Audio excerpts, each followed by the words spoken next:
Now, what do you and Olympic champion Mahe Drysdale have in common, possibly? Well, not very much, you might think. Unless you've got a bad back, well then, you're off to a flying start. Now, Mahe's involved in a new venture to help ease the pain 80% of us will suffer from at some stage in our lives, and he is with us now. Welcome, Mahe. You know, you've brought this in. Now, I have been covering sport for a while, and I've never seen you wear this. Like, where have you been hiding it? Yeah, it's on me every day. It's just under my clothes, and you know, that's the great thing about it, I guess, is it's so small that you don't notice it. If you look very closely in some of the photos, especially in my row suit, you know, you can pick it out, or I can. But yeah, being under black, it's pretty good. And what we're talking about here is basically, all it is a belt, but the inside of the belt, the bit which wraps around your back, is this magic ingredient, possum fur. Yeah, it's... How did you discover this? Where did it start? Yeah, a guy, Colin Cox, actually invented it. He's from the bush and had a lot of time in the possum fur industry, and so he's had an idea and came up with a prototype and came to me a couple of years ago and said, look, try this, see what you think of it, and you know, will it work? And the greatest thing about it is possum fur is hollow. Which just adds to the heat, and that's really what it's doing. It's warming up your back. So, you know, if you get relief from using a hot water bottle or you know, anything hot, then this is you know, likely to help you out. How much of a difference has it made to you?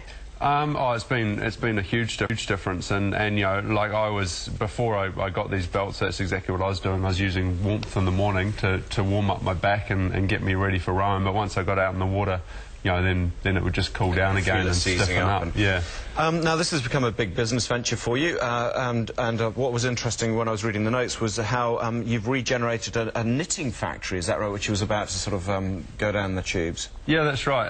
You know, down in Martin, you know, the factory was struggling with competition from China, and so, you know, as part of it, they have you know, going to be producing these, and we're hoping it's going to be a success, so that you know, they can stay in business, and you know, it can help a lot of people out, and that's really the most important thing. Some local jobs. Now, have you been using your possum fur for your latest venture, which is doing an Ironman? I can't believe your break from rowing is doing an Ironman. Yeah, no, it's been there, and certainly you know, helping that as well. You know, it got me right through the coast to coast.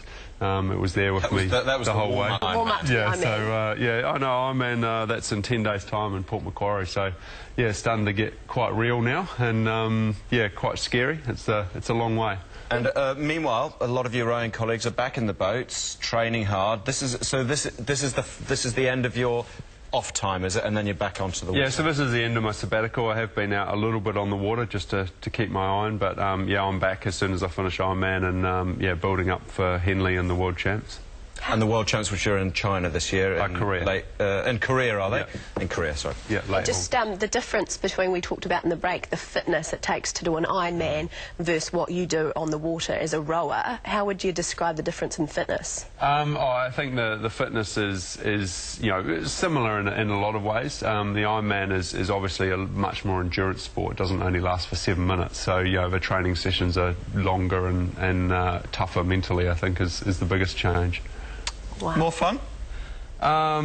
I think I'm looking forward to getting back to rowing. It's been a good challenge, Ironman, but yeah, it's certainly not a sport I'm going to excel in. No. Oh. Best of luck, mate. Well, Mahe, thank you so much. And we will see you next week, because we're actually going to hop on the boats for a challenge. Yeah, Heaven help us. Yeah, Juliet Haig's going to come along and help me. And I'm with Mahe in the boat. I take it you two on. No, right. Looking forward to that. You can't use that. Right. Thanks, Mahe. Only the rowers would go and do an Ironman on their sabbatical on their break, wouldn't they? Goodness me. All right. What do we do on our sabbatical? Lie in the sun. Yeah, exactly. OK, after the break we're going to catch up with our reporters. James, what are you up to today?